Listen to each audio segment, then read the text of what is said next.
got 5 speakers today. Well, we've actually got 6, but only 5 on the list. I'm not going to bother introducing them. If they want to introduce themselves in detail, then I'm happy that they do so. They can do it within their own time, as it were. Each speaker will have 15 minutes, and then we will have 15 minutes at the end to take up the slack, as it were, for a little bit over, a little bit under, and for you to ask questions of our speakers. So no questions, please, during or after the presentations. Leave them, if you will, to the end. That means, in a way, that you've got to stay here if you want to ask a question. Thank you very much indeed. The first speaker I'm going to call on, or speakers I'm going to call on, are 2 excellent young ladies from Scotland, the Scottish Dementia Working Group, Nancy McAdam and Agnes Houston. Those you will have seen in earlier presentations, and they do an excellent job. So it's over to you. Thank you very much indeed. Good morning, everybody, and thank you very much for attending our session today. I'm Agnes, and this is Nancy. There you are. And we're going to present together. We have been part of the Scottish Dementia Working Group for the last 10 years. If you don't know about the Scottish Dementia Working Group, we have our development officer here, and she will show you some leaflets on us. We have campaigned. We are a campaigning group. We have campaigned on many different issues to improve the lot of people with dementia. However, campaigning has taken its toll on our emotional health. And after working hard for so many years, many of our members were feeling emotionally drained and depleted. We started to feel very tired, and we're not managing our emotional challenges as well as we once did. And this was seen to be particularly true of members who had been with us for more than 5 years. So today's presentation, we're going to try and tell you what we did about this. The working group is an action group, and we don't sit on our laurels. We find a problem, we look for the solution. So after identifying the problem, we needed to tackle it. So we arranged a meeting for group members who'd had their diagnosis for more than 5 years, and 12 of our members attended that meeting. And it was led by Dr. Dot Wheats. She is one of our co-opted members, and she's a trained counsellor and specialist in dementia care. We identified the emotional challenges and the particular struggles.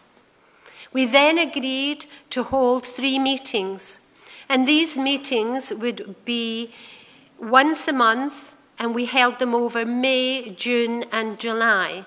We didn't get much of a holiday that year, and it was facilitated by Dr. Dot Wheats and another co-opted member, Liz. Liz Taylor, she's a trained mental health nurse, and she's now a PhD student at Edinburgh University. We go for the best. These 3 meetings had the sole purpose of exploring our emotions and the struggles we were experiencing.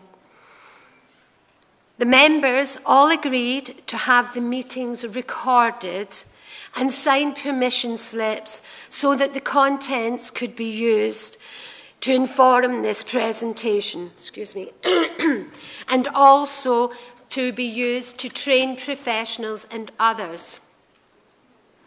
Here are some of the changes and challenges we were identified in our first meeting. As you can see, this is where the title of our presentation came from. When you're working with people with dementia, they don't follow the rules. I've just broken one just now. I'm not sticking to the script. And it's very difficult. But don't exclude us because of the difficulties. The emotions and the different emotions each of us had to deal with, they were different from when we were first diagnosed. but they were just as challenging.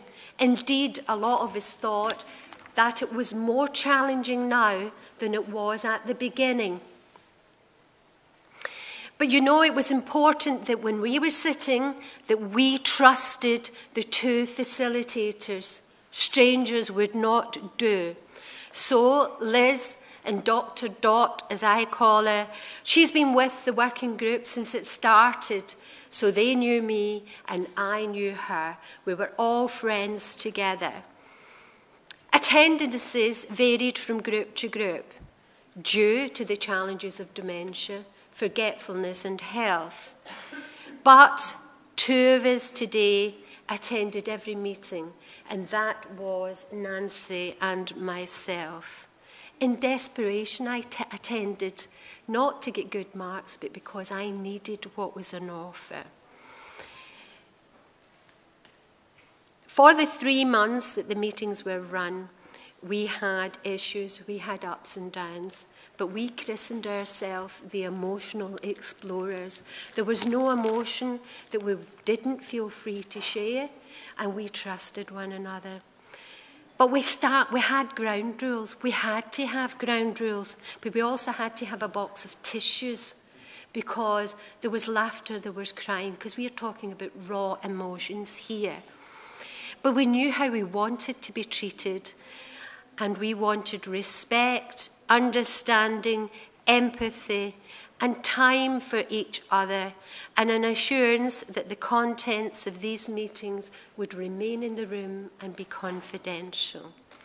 We all needed to feel safe, with freedom to express our emotions, and an assurance that we would not be judged on the truth that we were divulging. We listened to each other and we heard everybody's unique, emotional, raw stories. But however, not only did we cry, we laughed, we hugged one another. We claimed that space. It was very special.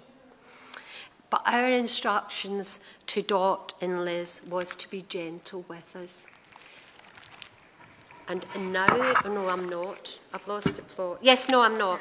We've split this up. This is not our normal presentation. We normally talk and write our own.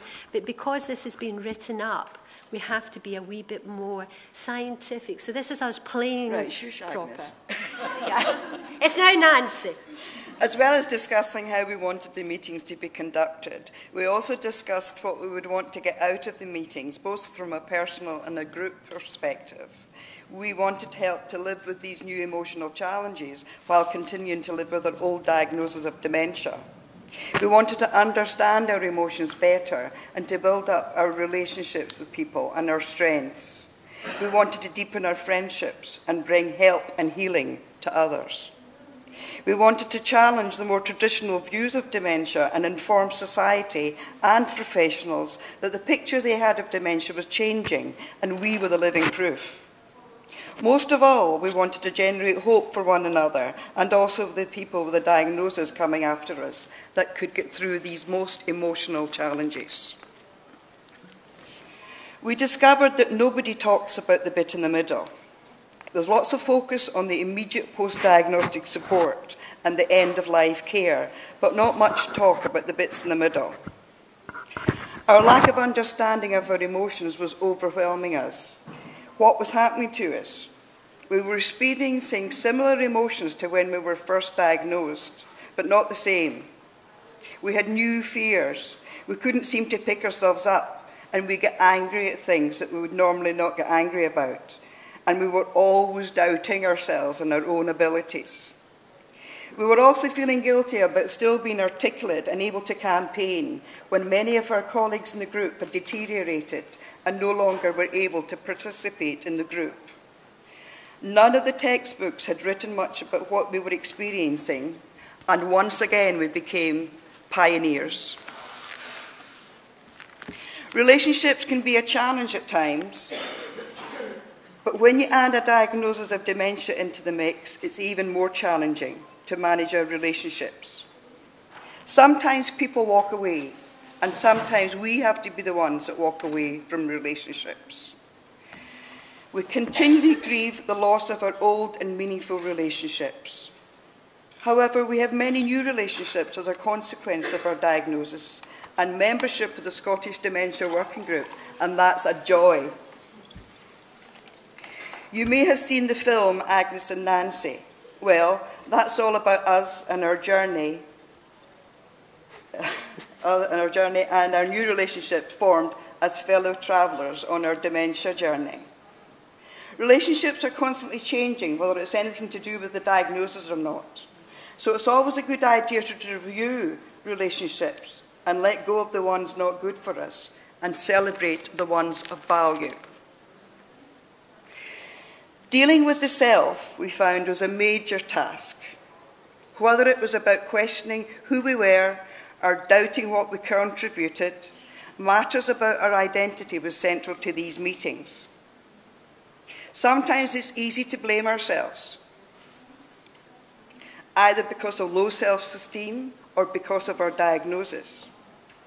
One of the most important things we discussed was how we made meaning and explored what our purpose was in life. Our spiritual self meant different things to different people. Excuse me.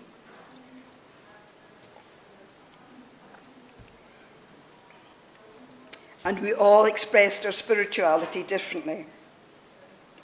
But there was no doubt that a diagnosis of dementia somehow gave the person permission just to be what they needed to be themselves. Sorry about that. A new phrase was coined at the group which resonated with all of us. An over-caring meant that people took over tasks we could still manage ourselves. And sometimes we could continue if our carer made modest adjustments, rather than taking over. Spouses, as always with the best of intentions, had a tendency to say no. We needed to acknowledge our limitations too, and that was not always happening. But in order to do that, we needed to take personal responsibility rather than have it taken from us. This could happen to people living on their own too, although perhaps less marked than if you were within a family. Dementia is changing, and we are experiencing living with that change. However, the professional and public perception is still somewhat limited. We feel very deflated when we learned professionals challenge and undermine our diagnosis. Believe me, we would gladly give it up. But just because we do not fit neatly into their ideas of what someone with dementia should be doing, they question it. They do not see the struggle to continue with our daily lives.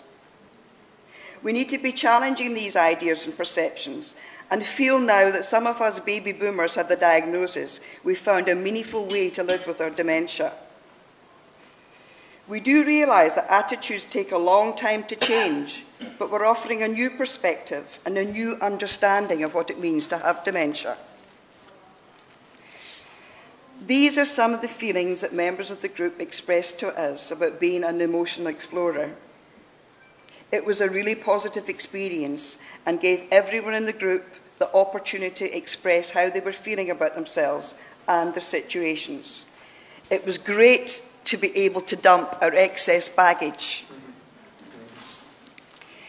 It was really important for us to feel safe and have our emotions validated.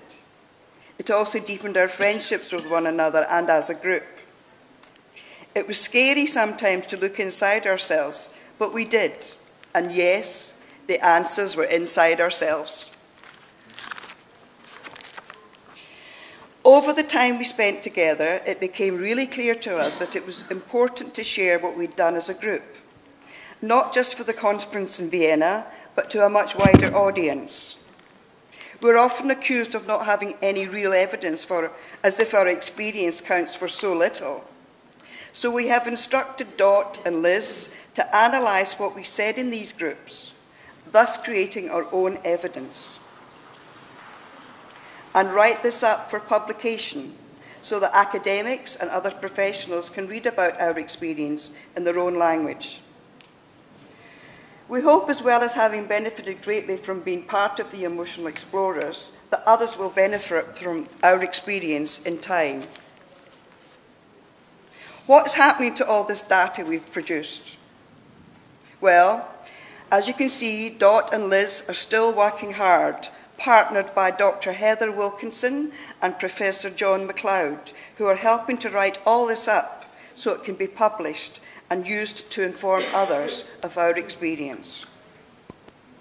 Thank you for taking the time to come to our presentation today.